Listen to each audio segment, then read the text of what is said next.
मध्य प्रदेश विधानसभा में लोकतंत्र सेनानी करके हमको मान्यता प्राप्त हुई थी। पिछले 15 वर्षों से भारतीय जनता पार्टी की सरकार ने 13 वर्ष शिवराज सिंह जी मुख्यमंत्री रहे, पर उन्होंने राजनीतिक बदले की भावना से कोई कार्य नहीं किया। माननीय कमलनाथ जी के लिए भी प्रसिद्ध है कि उनका विशाल हृदय है कि वो राजनीतिक बदले की भावना से काम नहीं करते हैं। उसके बाद भी यदि कोई हमारे विपरीत निर्णय होता है तो हम न्यायालय में न्याय के लिए प्रतिबद्ध होंगे और न्याय प्राप्त करने की कोशिश। मैंने राजस्थान में भी बंद करा था गहलोत साहब ने, और यूपी में भी बंद हुआ था, लेकिन कोर्ट के जरिए हाई कोर्ट से जब ये पिटीशन लगाई उसके अंदर वापस चालू हो गया।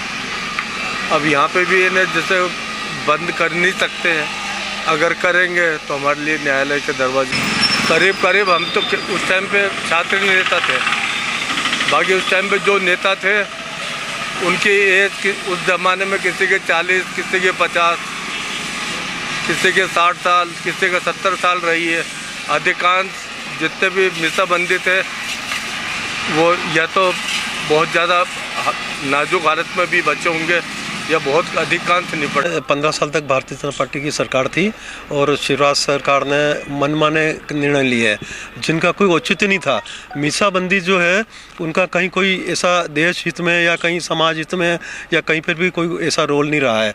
और शिवराज सिंह जी ने उनकी जो पेंशन है 25,000 रुपये हर महीने ताजीवन फिक्स कर दी है।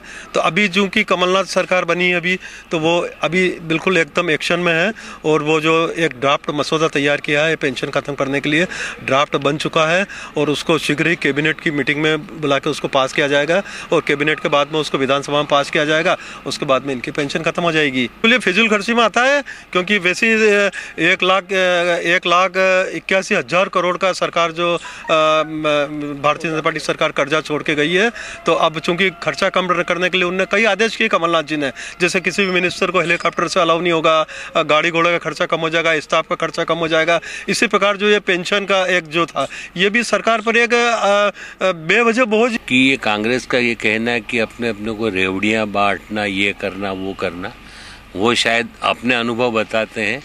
उन्हें ये नहीं भूलना चाहिए कि कोई रेवड़ियां नहीं है।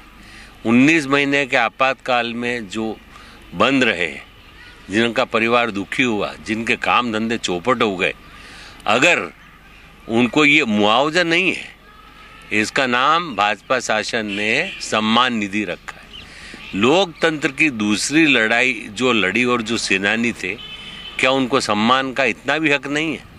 और अगर रेवड़ियाँ ही बांटे तो दुनिया भर की पेंशनें हैं जिनका कोई औचित्य नहीं कहीं से कहीं तक। तो कि अगर सम्मान निधि है तो कई जगह दिए जाते हैं सम्मान पुरस्कार, उसमें भी लाखों की निधि और सब होते हैं। इसको फिजूल खर्ची क्यों माना जाना चाहिए? मीसाबंदियों ने भी कुछ किया, अपने लिए तो कुछ किया नहीं था, अपने परिवार के लिए कुछ किया नहीं। उन्होंने तो लोकतंत्र की स्थापना के लिए आहुति दी, अपने परिवार की दी, अपने काम धंधों को भी वो चौपट हुआ और वो उन्होंने सहन किया, और वो मांगने भी नहीं गए। लोग बाग तो स्वतंत्रता सेनानियों के नाम पे पता नहीं कहाँ से ढूंढ के ये पत्र वो पत्र करके